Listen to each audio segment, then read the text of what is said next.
ফের নবদ্বীপ কলেজে উত্তেজনা, আহত এবিভিপি এর 4 পড়ুয়া, যার মধ্যে 3 জন মহিলা। অভিযোগ, নবদ্বীপ বিদ্যাসাগর কলেজে কিছু কাজের জন্য গিয়েছিলেন এবিভিপি এর কয়েকজন ছাত্র। এরপর হঠাৎ তাদের উপর কলেজের ইউনিয়ন রুম থেকে লোহার রড বের করে হামলা করে টিএমসিপি এর কয়েকজন ছাত্র সহ বহিরাগতরা। এরপর এবিভিপি এর ছাত্রছাত্রীরা এলোপাথারি মারধর করা হয়, যার ফলে কৃষ্ণেন্দু মল্লিক নামে একজন রক্তাক্ত অবস্থায় গুরুতর জখম হয়। এছাড়াও 3 জন ছাত্রকে বেধড়ক মারধর করে টিএমসিপি এর কার্যকর্তা সহ বহিরাগতরা। অভিযোগ, ওই সময় কলেজে প্রিন্সিপাল সহ উপস্থিত ছিলেন নবদ্বীপ থানার পুলিশ, কিন্তু তাদের সামনেই মারধর করা হয়। এরপর রক্তাক্ত অবস্থায় তাদের নবদ্বীপ স্টেট জেনারেল হাসপাতালে ভর্তি করা হয়েছে।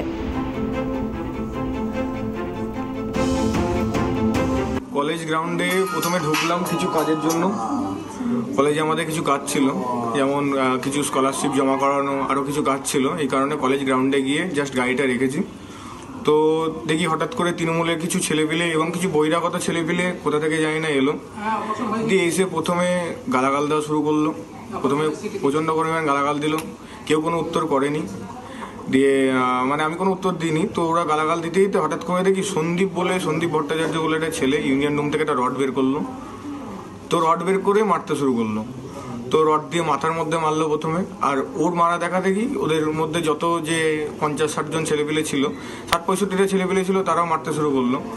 তো মারতে মারতে আমি যখন মাটিতে পড়ে গেলাম তখন আরো বেশি করে মারছে। আর সামনে একজন অফিসার দাঁড়িয়েছিল, একজন কালো মতো করে। অফিসার বলতে একজন অ্যাসিস্ট্যান্ট সাব ইন্সপেক্টর দাঁড়িয়েছিলেন ওখানে। তো পুলিশ দাঁড়িয়েছিল? হ্যাঁ, পুলিশ দাঁড়িয়েছিল ওখানে। তো দাঁড়িয়ে থাকার পরে আমাকে যখন মারতে মারতে যখন আমাকে বের করছে, এবার পুলিশ তখন আমাকে বের করলো না, আমার একটা বন্ধু আমাকে ওখান থেকে টেনে বের করলো। তো আর বানটা বলে একটা ছেলে ছিল, তো বানটা প্রথমে পাঞ্চার দিয়ে মারতে শুরু করলো পিঠের মধ্যে। আমার পিঠের মধ্যে রডে করে মেরেছে, মাথার মধ্যে পাঞ্চার দিয়ে, মাথার মধ্যে রড দিয়ে কন্টিনিউয়াস রডে করে মেরে গিয়েছে। আজকে কলেজের ভেতরে যেরকমভাবে নর্মালি কলেজ চলে সেরকমই আমাদের কার্যকর্তারা কলেজের ভেতরে ছিল।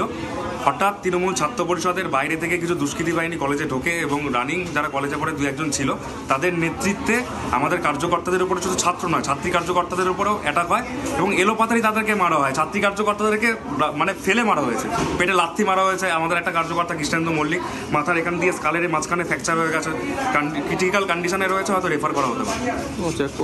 কতজনের মতো আহত হয়েছে? 4 জন আহত। এবং আমরা বলতে চাই, এবিভির পক্ষ থেকে বলতে চাই, এই যে ঝুট ঝামেলাগুলো কলেজের ভিতরে হচ্ছে, এর সমস্ত দায়ভার প্রিন্সিপালের, এবং প্রিন্সিপালকে দায়ভার নিতে হবে। কি করে প্রিন্সিপাল কোনো কিছু হলে একদম মুখে পুরো নেকোবল স্টার মেরে থাকে, কোনো কথা বলে না, আর যখন ঝুট ঝামেলা অশান্তিগুলো যখন হয়, যখন কলেজের ভেতরে কলেজের স্টুডেন্টদের উপরে এরকমভাবে অ্যাটাক করা হয়, তখন উনি চুপ, ওনার মুখে কোনো একটা সাউন্ড আমরা শুনতে পাই না। আজকেও প্রিন্সিপাল ছিল? হ্যাঁ, আজকেও ছিল। প্রিন্সিপালকে দায় নিতে হবে, প্রিন্সিপালের জন্য আজকে ঝামেলাগুলো কলেজে হচ্ছে। উনি নিজে করাচ্ছে এই ঝামেলাগুলো, তৃণমূলের থেকে টাকা খেয়ে, চেয়ারম্যানের থেকে টাকা খেয়ে কলেজের ভেতরে এরকমভাবে উস্কানি দিচ্ছে একমাত্র প্রিন্সিপাল।